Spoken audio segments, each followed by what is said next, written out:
Hello guys, welcome to my YouTube channel. আপনাদের সামনে আমি আবারও হাজির হয়েছি। আমার মূল লক্ষ্য হচ্ছে আমার হরিণের জন্য ঘাস কাটার জন্য। এই আলটাতে আমার ঘাস কাটতে হবে, অনেকগুলো ঘাস আছে। আর এটা হলো ভবানীপুর প্রাইমারি স্কুল, এটা সরকারি হয়েছে। এই এলাকাতে আমাকে ঘাসগুলো কাটতে হবে। ওই যে একটা লোক কি করছে দেখতে পাচ্ছেন, ওখানে যাব। তো দেখা যাক এই আলটাতে কতটি ঘাস পাই, আপনাদের দেখাবো, সঙ্গে থাকবেন বন্ধুরা। এত বড় আইলে এ কটা মাত্র ঘাস পেয়েছি আমি, দেখো অল্প কয়টা ঘাস পেয়েছি।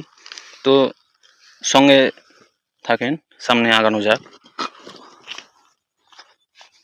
ঘাস তো ওরকম পাওয়া যাচ্ছে না, সবাই একই সমান করে ঘাস কাটতে এসেছে। ঘাস আছে বাট নাই, দেখা যাক ঘাস কোথায় পাওয়া যায়।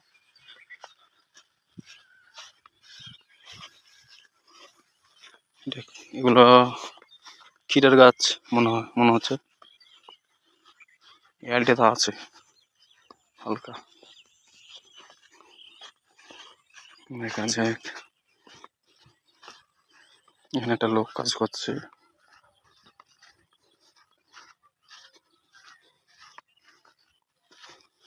আসসালামু আলাইকুম, কি করছেন? কি করছেন আপনার ভুঁই?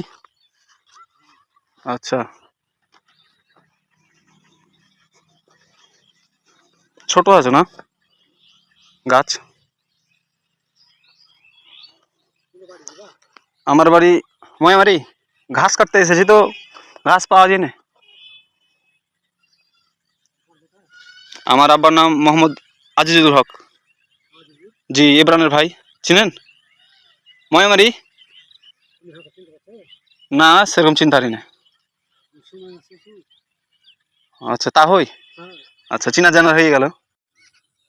গাইস, লোকটার সাথে দেখা করতে যে নিজেরই আত্মীয় সামনে চলে আসলো সম্পর্ক, তার জন্য আমি ভিডিওটা অফ করে দিলাম। কারণ আমার যদি বাড়িতে জানতে পারে যে আমি ভিডিও করছি, হয়তো বকাবকি করবে। সেজন্য কেন এটা বলে দিই, আমার ইউটিউব চ্যানেলে মনিটাইজেশন ছিল, কিন্তু মনিটাইজেশনটা নষ্ট হয়েছে।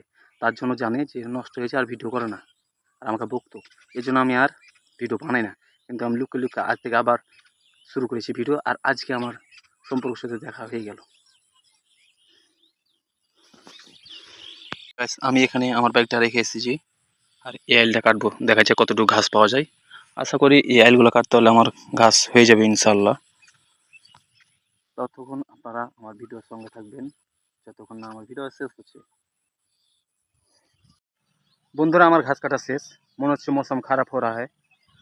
এই যে মনে হচ্ছে মেঘ মেঘ উঠবে, বৃষ্টি আসতে পারে। আর এই যে আমার ব্যাগটা লোড হয়ে গেছে, আলহামদুলিল্লাহ। কারণ আল্লাহ তাআলা বলেছে, যে ব্যক্তি অল্পতে সন্তুষ্ট হয় আর আমার কাছে শুকরিয়া আদায় করে, তাকে আমি অনেক ভালোবাসি। তার জন্য আমি বললাম আলহামদুলিল্লাহ। আর আমি ডিফারেন্ট জায়গাতে যাই, যেন এক জায়গাতে ঘাস কাটতে আমাকে ভালো লাগে না। আজকে এই জায়গায় ঘাস কাটলাম, কালকে আমি আবার অন্য জায়গায় ঘাস কাটবো। এটাই আমার নিয়ম, আর এটাই হওয়া উচিত।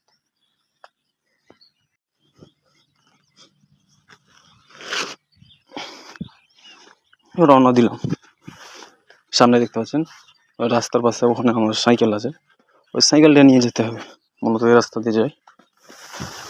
এটা রাস্তা না, এটা হলো আইল, আমাদের আঞ্চলিক ভাষায় আইল বলি। আর এই আইলটাতে ভালোই ঘাস ছিল, কাটা হয়নি। আচ্ছা, যাই হোক, আর কোনো একদিন আসলে এই আইলটাতে ঘাস কাটবো। আশা করি তাড়াতাড়ি বাড়ি যেতে হবে, কারণ মৌসুম খারাপ হয়ে রা হয়। যদি বৃষ্টি চলে আসে তাহলে আমাকে আমার ফোন নিয়ে ভিজে যেতে হবে, আর ভিজলে আমার ফোনটা নষ্ট হয়ে যেতে পারে। কারণ আমার ফোনটা অত দামি না, আর আমার ফোনের অত কোয়ালিটিও ভালো না।